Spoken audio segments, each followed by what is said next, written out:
Welcome to Legal 123s with ByrdAdatto. Legal issues simplified through real client stories and real-world experiences. Creating simplicity in 3, 2, 1. Welcome back to another episode of Legal 123s with ByrdAdatto. I'm your host, ByrdAdatto. I'm here with my co-host, Michael Byrd. Thanks, Brad. As a business and healthcare law firm, we meet a lot of interesting people and learn their amazing stories. As you know, this season we are spicing things up a bit. We are here to talk about OPP, other people's problems. Yeah, Michael, for those listening for the first time this season, tell them, what are we doing with OPP? Instead of telling our own stories, client stories, where we remove the names of the innocent, we are this year going to tell public stories that are in the news and then talk about some legal lessons that we can learn from these high-profile and fascinating stories. Yeah, and now for those watching us on YouTube, they'll notice that we have a guest sitting here. But before we bring on our guest today, besides this podcast, Michael, what is some of your favorite podcasts? Number one is Smartless. Listen to it every week. That's the only podcast that I definitely listen to every week. Well, besides ours. Yeah, but, obviously. The others I've recently started listening to, there's one called Marketing Made Simple. It's kind of a business podcast. It's really interesting marketing principles. And then people that listen to us know that we talk about the ticket all the time. There's a podcast called The Ticket Top 10. And that is a regular player when I'm in the car. No doubt. Yeah. And how about you? Yeah, I just like you. I can't remember if you introduced me to Smartless or I introduced you to Smartless. Either way, it's definitely one of those podcasts I listen to every week, besides ours. I do like the top 10 or anything that has to do with the ticket on the podcast. But the opposite end of Smartless and the ticket, I also listen to a podcast called Science Versus. Science Versus is a kind of cool one where they take fact, fiction, and they go out and interview all these people and kind of put it all together. They've done podcasts on 5G, vaping, fast diets, shark attacks. So all very extremely entertaining. Every once in a while, I might listen to a podcast on my Saints, although the season's been a rough start, so not as much as I normally. Oh, I would say that the Saints are fiction. If that's what you're... You mean the Saints winning?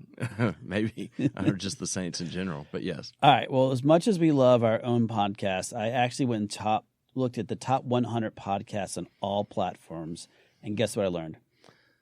I'm guessing you went in to see if ByrdAdatto was listed anywhere, and you found that you were not. That's correct. It was very disappointing that I was not listed in the top 100.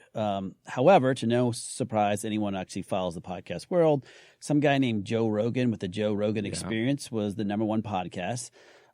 His podcast has an audience size of about 11 million for every show, which is insane. That's a little bigger than ours. Just by a few million. And that's probably why that he got paid about $200 million to move his platform over to Spotify exclusively. But I did look, in one of our favorite shows, Smartless, is ranked number 12. Yeah, and I think Smartless was purchased by Amazon recently, and I think they sold for $80 million. It makes me think that, you know, if the world was more interested in legal podcasts, we could be onto something. Maybe you could up your game a little bit, okay. Brad? Yeah. Get us into the top 20. Yeah, I mean, upping my game, people, right here will be worth $250 million by any moment now. Now, Michael, what's most interesting about these top 100 podcasts, the top 10 podcasts, there was a theme I kept seeing over and over again. Serial, a podcast on news and true crime. Morbid, a comedy podcast on true crime. Internal Affairs, a podcast on true crime. Crime Junkie, a podcast on true crime. So in the top 10, as you can tell, American loves a good crime story or crime podcast. Okay, well, so where are you going with this for today? First, I think we need to start a podcast on true crime. It appears to be where we need to go. Or we could pick an OPP story based on a story that itself had a top podcast. That's an amazing idea. So maybe that's where we go today. So this reminds me of somewhere in 2018, I get a phone call from my little sister, Catherine, and she just hits me right away. Brett, have you listened to the Dr. Death podcast? Did you know the Dr. Death? Do you know he's from Dallas? Is it all true? And like before I even had a free moment to even say one word, she's hit me with 5 to 8 questions all about the Dr. Death podcast. Well, yeah, I'm sure most of our audience is familiar with the Dr. Death podcast. I'm curious, what did you tell her when she when she hit you with all these questions? So at the time, I said I had not listened to the podcast, but yes, we knew of the story. We knew many of the physicians that were surrounding the podcast and had heard these stories about this guy, this doctor that was pretty bad at doing what he does. And this is before the podcast even was made, much less became a national headline. Scary stuff. I mean, there's actually a guest that we've had on our podcast was one of the people that tipped us off and called us and basically said, don't send any of your family to this guy, the hospital because there's a guy there that's killing people. Mm-hmm. But we know, I love context, Brad. So maybe we should step back for a second and give some background on Dr. Death before we bring on today's guest, who, by the way, was actually on the Dr. Death podcast. So I'll start by noting that Christopher Duntsch, known as Dr. Death, operated on 38 patients in the Dallas area, leaving 31 paralyzed or seriously injured and 2 of them dead. And also note that this is according to Siri, so our guest could correct me with some of these stats. All right. That's a good context there. Now, the podcast Dr. Death covers all these wrongdoings, and basically his surgeries were more like butchery. And the Dr. Death podcast really focused on the surgeries that he's performing between 2010 and 2013. A little bit more context. Yes, he did graduate from a medical school, and top tier at that. But most of the time, apparently, he did research in labs, but he did complete a residency in neurosurgery. And that's probably the highest point of his career, is that he completed that. Yeah, I mean, it gets worse, and it gets worse fast. Dr. Duntsch was convicted of gross malpractice after 31 of his patients were left seriously injured after he operated on them. And then, as I mentioned, 2 patients died during his operation. So this sounds like it could be some like a malpractice story, Michael. Yes, and what makes this extremely unique, in July of 2015, a grand jury indicted Duntsch on 5 counts of aggravated assault and 1 count of harming an elderly person, and was sentenced to life in prison in February of 2017 for this. He is currently appealing this sentence, but what's crazy is he actually worked for one of our former clients during his first stop in Dallas. Yeah, and he only performed 1 surgery for them, and after the surgery, he basically was fired because he did the surgery and then immediately left for Las Vegas, never even looking after the patient to see if they needed care. Yeah, and as we learned, even though he was fired, he still had privileges at a local hospital, which allowed him to continue to provide services. This eventually led to these horrible surgical stories in 2012. First, in February of 2012, according to public record, an elective spinal fusion surgery on Jerry Summers, who was also a friend of Duntsch. Summers woke up after surgery, and he was a quadriplegic. That's just terrible. This is his own friend. And Michael, total side note, just because we're friends, you're never operating on me, though. I would, A, think that's a good, wise idea, Brad. And B, I think I could do better than Dr. Death. That's true. Yes. But it does actually get worse. In April of the same year, Kelly Martin had experienced chronic back pain and sought out surgery to alleviate it. And for those in the audience that don't know, this is a pretty basic, standard type procedure. Martin would become Duntsch's first casualty when she bled out in intensive care after this common procedure. The next patient, Floella Brown, went under his knife in July of 2012, and shortly after her surgery, she suffered a massive stroke caused by Duntsch slicing her artery during surgery, and unfortunately, the list goes on and on. Yeah, it's some horrible context, Michael. Unfortunately, in the many in the medical community did notice, but were unable to stop him. During the Dr. Death podcast, we first learned that Dr. Robert Henderson, a respected surgeon here in the Dallas area, he works at Dallas Medical Center, did the hospital administrator called him and asked him to do some corrective surgeries that had gone really bad by Dr. Duntsch. He agreed, and soon afterwards, he just couldn't believe the nightmarish stuff that he was learning about this surgeon. We later learned in the podcast that there was a nurse who was assisting Dr. Duntsch, and during the surgery, she said he appeared to be on something. He was wearing the same scrubs with the hole in the pants with no underwear for 3 days straight, basically. And for our audience members listening for the first time to this story, they might be wondering, like, who approved the surgeon to do these surgeries? Did anyone try to stop him? What did the state medical board do when they learned about all these surgeries and botched surgeries? So, Michael, that gives us a little bit of context so we can bring on our guest who has some firsthand knowledge on this crazy story that he might be able to share some of it with us. Well, I know you won't be surprised, Brad, but the audience probably also won't be surprised that we enlisted one of our friends to come on again. Yes. But more than that, well, not more than that, in addition to that, our guest, Mike Lyons, was right in the middle of this case and has a different perspective than a lot of people. As we mentioned, he was actually in the Dr. Death podcast on a few of the episodes. Mike is a founding partner of the law firm Lyons & Simmons. He concentrates his practice on complex, catastrophic personal injury and bet the business litigation on the plaintiff side. Lyons has recovered hundreds of millions in judgments and settlements on behalf of his clients. He's got all the trophies. He's been super lawyers, top 100 attorneys in Dallas, Law Dragon 500 leading plaintiff consumer lawyer list, named in D Magazine as best lawyer in Dallas under 40, and later after he graduated from the under 40 club to best lawyer in Dallas. He was recognized for a host of other awards, including being recognized by Dallas CBS affiliate Channel 11 as a Texan with character for his philanthropic work in the Dallas-Fort Worth Metroplex with children who were victims of abuse or neglect. Mike is married to his wife, Jenny. They have 3 amazing kids. He is a huge football fan, maybe even a bigger UT fan than me. And he was a guest of ours in season 5 under the fumbled college football contracts episode. And most importantly, Mike's a great dude, and I'm very glad you're here. Welcome. Hey, it's great to be here. Thanks for having me back, guys.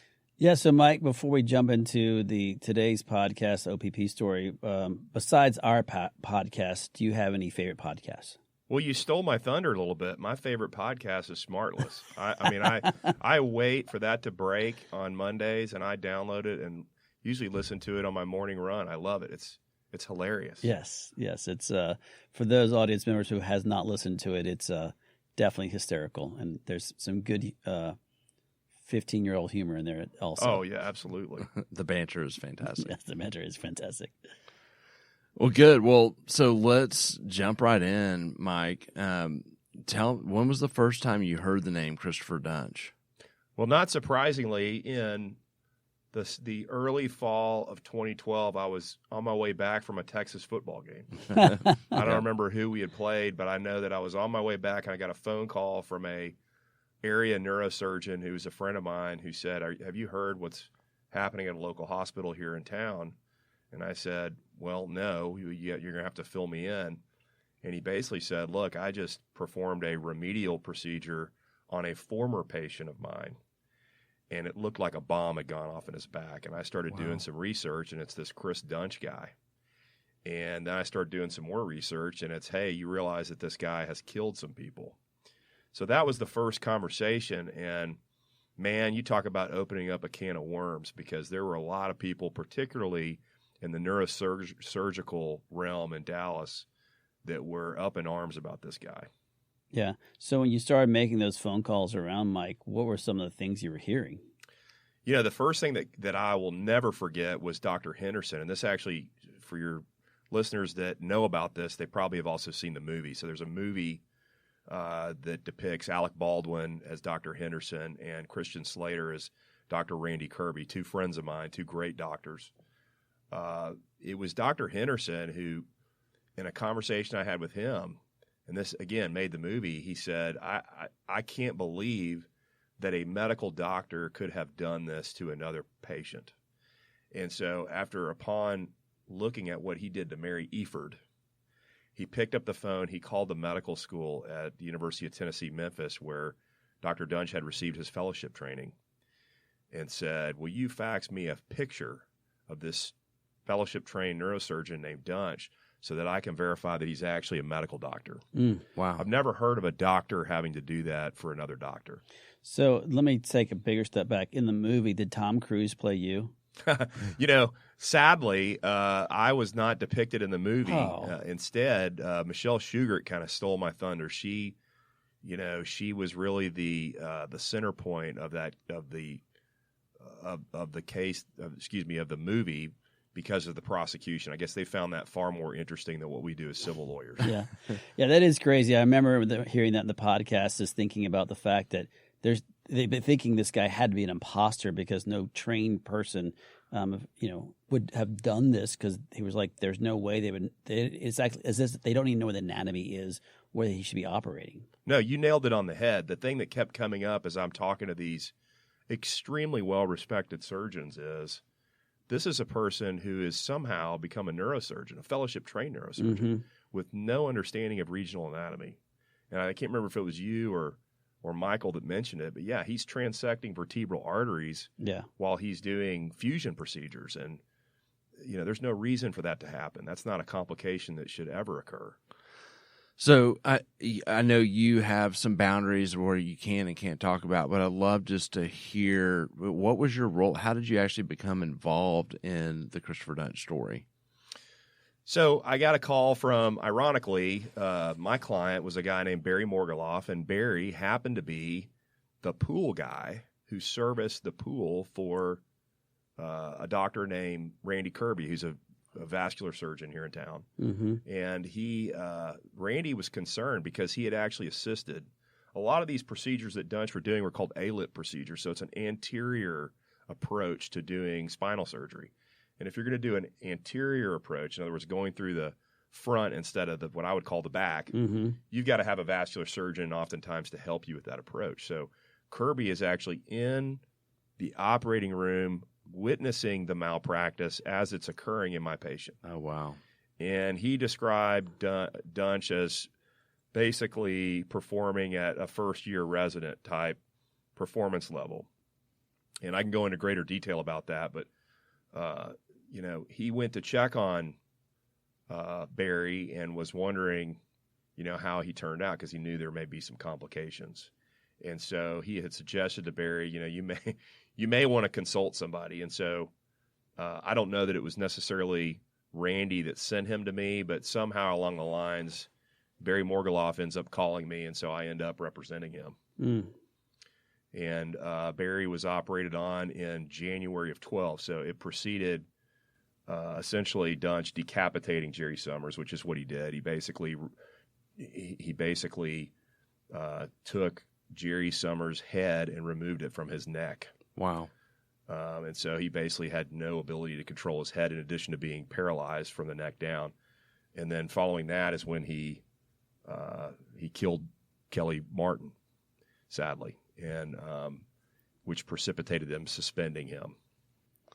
So, sorry, back up for our audience. When you said for suspended, who suspended him? The hospital, the medical board? Just from the audience who's trying to play catch up. Well, I think this is public record, but essentially what happens is that the credentialing committee at Baylor Plano suspended his privileges pending an investigation. Yeah.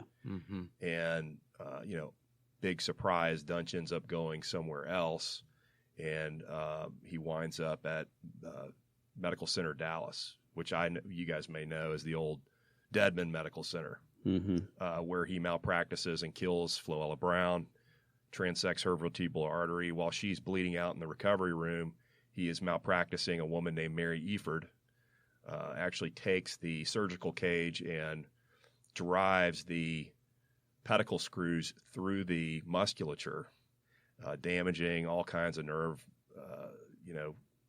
roots in the process. Mary, Mrs. Eford, who was rendered partially paralyzed and permanently disabled, was the center point of the indictment, which led to Duntsch's prosecution. During this time frame, Mike, were there any of the physicians reaching out to you that you were friends with saying or asking you, or should they call the medical board on this guy, or did you recommend that for your clients? Well, yeah. So sadly, most of these people did report Duntsch to the medical board. The Texas Medical Board was involved very early on, and I could tell you in 2012 when I got hired on the Barry Morguloff case, that was one of the first things we did was we reported them to the Texas Medical Board. And do you know what they did? I'm guessing nothing. Drum roll. They rejected it. They said, "No, we don't see anything wrong with this medical care." Oh, wow. And that happened over and over again. Mm. But what ultimately happens, and I don't want to steal the conclusion here, is Randy Kirby and Dr. Henderson gathered up consents from a number of patients that they were aware Duntsch had treated, got consents to look at their medical records, reviewed those records and films, and Dr. Kirby wrote an affidavit and letter to the Texas Medical Board demanding that they hold a hearing to suspend his right to practice medicine, which they did eventually. Yeah. But it was far too late. Yeah. Well, at this point, obviously 2 people died because of him, and 30-something plus have been either severely injured or even paralyzed. So, the numbers that Michael used are new numbers for me, but I will say that things have evolved subsequent to my involvement in that case. But at the time, my understanding was that there were around 33 patients that he had operated on, and that they had found no therapeutic benefit to any of them. Wow. That many of them were either paralyzed, maimed, or sadly, in the case of Floella Brown and Kelly Martin, effectively killed, murdered, depending on your perspective. Well, and obviously that leads us to the perspective that you weren't part of the trial because obviously you're not on the prosecution side and the criminal side, but that's where it did lead to. Yeah, I don't want to steal anything away from Michelle Shugart and the team that tried that case, but I was involved tangentially, and I'll tell you how. What's not depicted in the movies is that there was a group of plaintiffs' lawyers, good lawyers, that had the cases early on. So that was me, certainly Kay Van Way, Jim Gerards, and Rob Crane. And I can recall being on phone calls both with the Collin County District Attorney's Office and the Dallas District Attorney's Office. And without naming names of who we were talking to, we were banging the gong pretty loudly, saying, "You've got to do something. This is not just a civil case. You need to prosecute this guy. You need to stop this." And, not surprisingly, they were reluctant to get involved. But that did lead to the prosecution that occurred in Dallas.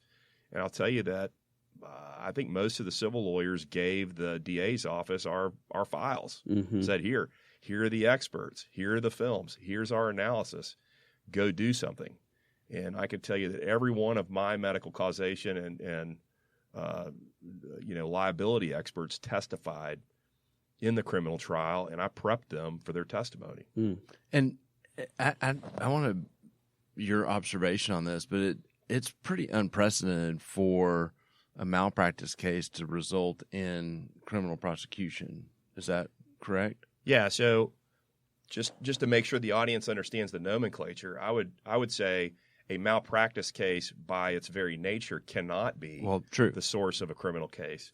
It would have to arise. So malpractice would be a breach of the standard of care, which causally resorts in damages and injuries to the patient. Here, what the prosecution was arguing, what he was indicted for, was multiple counts of aggravated assault with a deadly weapon. The deadly weapon was a scalpel. Right.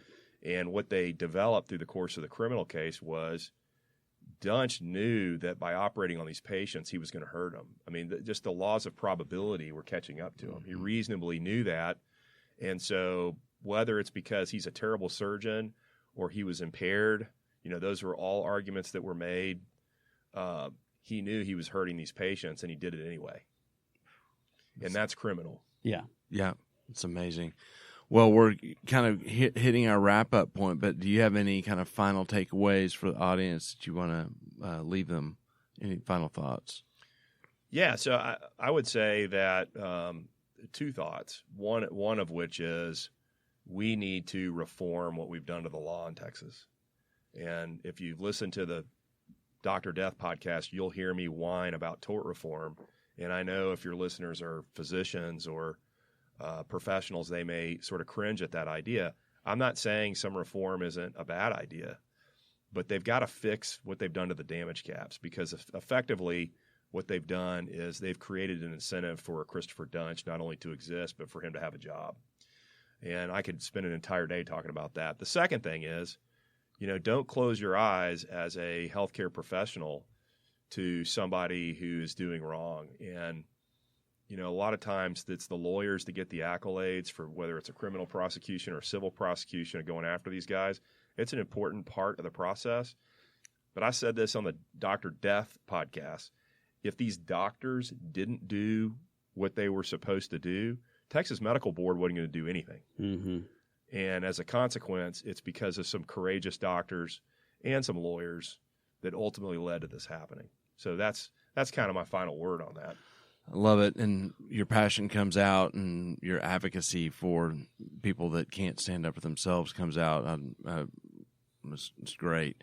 Thank you for joining us today. What we'll do next is go to commercial, and then on the other side, Brad and I will try to come up with a legal comment or two to wrap up our episode today. But we really appreciate you coming on and joining us again. It's a pleasure. Thanks for having me, guys. Many business owners use legal counsel as a last resort rather than as a proactive tool that can further their success. Why?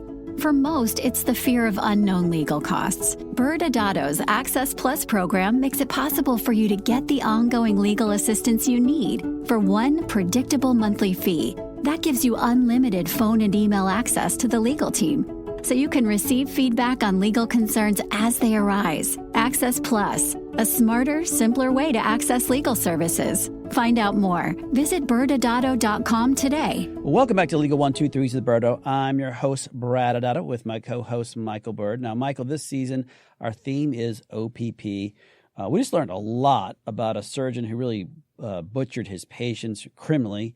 It was great hearing a perspective from Mike, from joining us, who was actually part of the whole process, obviously being on the Dr. Death podcast himself, hearing his opinion.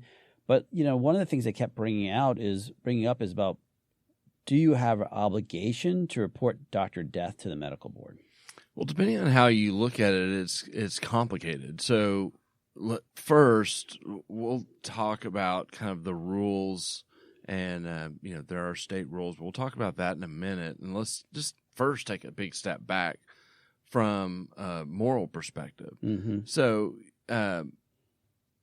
yes, based on the horrific outcomes and lack of basic understanding of the human body, everybody who worked with Dr. Death should have said something or done something. And it sounds like from talking to our guest, Mike Lyons, that a lot of people were doing stuff. Yeah. And so that's the human side of the answer to your question is should you do something? But as lawyers, our job is to answer, based on the law, not just on morals. And so let's talk about that for a minute. And Brad, what are some of the rules that would have required others to report Dr. Duntsch? Yeah, so let's go with the AMA first. The AMA encourages medical professionals, which is the American Medical Association, to report certain situations and conducts when a medical provider is doing something that's unethical or that could lead to some type of possible investigations to the boards. Now, understand it's not mandatory. It's highly encouraged from an ethical standpoint. And we have discussed this in other shows. The American Medical Association doesn't have any direct control over a physician's medical license. Only the state boards have the actual authority. Yeah, you're right. And the AMA does not have authority over the state boards. And so when we have looked at this question for clients in other states, it's interesting to, is this a may or a must? And if it's a may, you morally could choose to report someone if you see something happening that shouldn't happen. If it's a must, the board might actually say you've got to report this action if you see it. In California, for example, the law does not specify any other mandatory reporting requirements for other healthcare professionals to report. But it does require a peer review committee, most commonly found in hospitals, to report specific information to the medical board. They call these 805 reports in California. Yeah, and so other states like Florida, the state law outlines certain situations for mandatory reporting. A person who is licensee who is known to be unable to practice medicine or with reasonable skill and obviously safety of the patients by reasons of illness or use of alcohol, drugs, and other chemical influences, or mentally or physically unable to continue to treat patients. you're supposed to, at that part, report them to the Impaired Practitioners Program in Florida rather than the actual medical board. And so basically this involves some type of reporting, but not to the board. So basically, and then in Florida, the nursing board has basically the exact same rules. Failure, though, to report this does of those particular providers can be a denial of your own license or a disciplinary rule. But Michael, let's take a bigger step back, or let's jump back into our story today, which is the Dr. Death story. We're here in Texas. As of today, if this story is going on, what does the Texas law provide currently? Yeah, I mean, Texas is a must. The duty to report is codified in the Texas Medical Practice Act.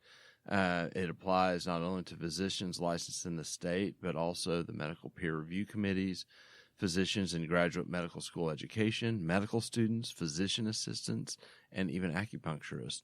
The medical profession must report relevant information to the medical board if that person believes that a physician poses a continuing threat to the public welfare through the practice of medicine. If a medical professional knowingly or willingly fails to report, they can potentially become subject to an investigation and face their own licensing issues. Yeah. So, I mean, for our audience members, if you haven't caught on, it was a horrific story about someone who most likely should have never touched a patient. And luckily, as Mike mentioned, there were these doctors who were brave enough to step up to the mic and say, hey, someone needs to stop this person. They are doing massive harm, and in this case, criminal harm to individuals. Michael, final thoughts. Yeah, I mean, as we started the episode talking about podcasts, and the world loves true crime, and Dr. Death was true crime, and it was a hit podcast that's now been made into a movie. And, but we really telling the story and reliving, how it applies brings it home that, there's a lot of people affected, and that there's some rules out there for many in our audience are medical professionals, and they need to be aware that they may need to stand up and do something if they see something happening. Absolutely. Well, audience member, next Wednesday, the show for the OPP, we're going to talk about maybe a potential Dr. Death copycat story. So tune in to find out if there's more than one Dr. Death. Thanks again for joining us today. And remember, if you like this episode, please subscribe, make sure to give us a 5-star rating, and share with your friends. You can also sign up for the ByrdAdatto newsletter by going to our website at ByrdAdatto.com. ByrdAdatto is providing this podcast as a public service. This podcast is for educational purposes only. This podcast does not constitute legal advice, nor does it establish an attorney-client relationship. Reference to any specific product or entity does not constitute an endorsement or recommendation by ByrdAdatto. The views expressed by guests are their own, and their appearance on the program does not imply an endorsement of them or any entity they represent. Please consult with an attorney on your legal issues.